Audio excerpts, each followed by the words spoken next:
کیا تم نہیں جاننا چاہتے کہ نبی صلی اللہ علیہ وسلم نے اپنی امت سے آخری بار کیا کہا؟ جی ہاں، نبی صلی اللہ علیہ وسلم کا وہ آخری خطبہ جو بس مسجدوں میں لٹکا رہ گیا، لیکن ہم میں سے کسی نے بھی انسانیت کے نام کا وہ آخری پیغام نہیں پڑھا، نہ اسے جانا نہ اسے سمجھا۔ یہ میسیج انہوں نے 10 ہجری میں میدان عرفات میں دیا تھا اور ان کے سامنے 1 لاکھ سے زیادہ صحابہ موجود تھے۔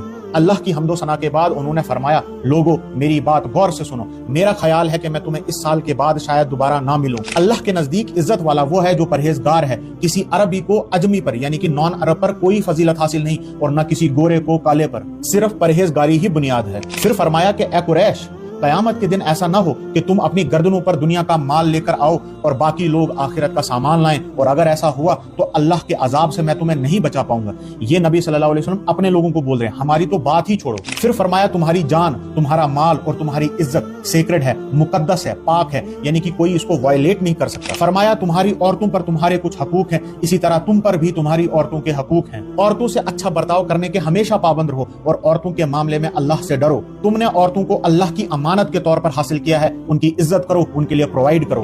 اور پھر وہ بات فرمائی جو آج مسلمان اپنے منہ سے بول تک نہیں سکتا، بیان نہیں کر سکتا۔ فرمایا لوگو خوب اچھی طرح سمجھو، ہر مسلمان دوسرے مسلمان کا بھائی ہے اور سب مسلمان آپس میں ایک دوسرے کے بھائی ہیں۔ فرمایا خبردار، میرے بعد ایک دوسرے کی گردنیں نہ مارنا۔ مگر افسوس، آج فرقہ واریت کی لعنت کی وجہ سے ایک مسلمان دوسرے کو کافر کہتا ہے اور دونوں ایک دوسرے کی جان کے دشمن بنے بیٹھے ہیں۔ بہت افسوس ہوتا نبی صلی اللہ علیہ وسلم کو اپنی اس امت کا حال دیکھ کر کہ کیسے وہ فرقوں میں بٹ رہی ہے، وہ امت جن کے لیے نبی صلی اللہ علیہ وسلم نے طائف کے پتھر کھائے تھے۔ فرمایا اے لوگو، میرے بعد کوئی نبی نہیں اور تمہارے بعد کوئی امت نہیں، میں تمہارے بیچ میں 2 چیزیں چھوڑ کے جا رہا ہوں، اللہ کی کتاب اور میری سنت۔ اگر تم انہیں مضبوطی سے تھامو گے تو کبھی گمراہ نہیں ہوگے۔ خبردار، اپنے رب کی عبادت کرتے رہو، 5 وقت نماز پڑھو، رمضان کے روزے رکھو اور زکات دو۔ فرمایا بہت جلد تم اپنے پروردگار سے ملو گے اور جو تمہارا حساب لے گا۔ اور اب دیکھو ہمارا حال، کیا ہم نے نبی صلی اللہ علیہ وسلم کی آخری باتوں کو چن چن کر وائلیٹ نہیں کیا، انہیں اگنور نہیں کیا؟ نہ ہم نے پرہیزگاری اختیار کی، نہ کسی دوسرے مسلمان کی جان اور عزت اور اس کے مال کی حفاظت کی، نہ عورتوں کے حقوق پورے کیے، نہ ہم نے نمازیں پڑھی، نہ قرآن کو پکڑا اور نہ حدیث کو، اور نہ ہی اپنے فرقے کے علاوہ کسی اور کو مسلمان جانا، اور بس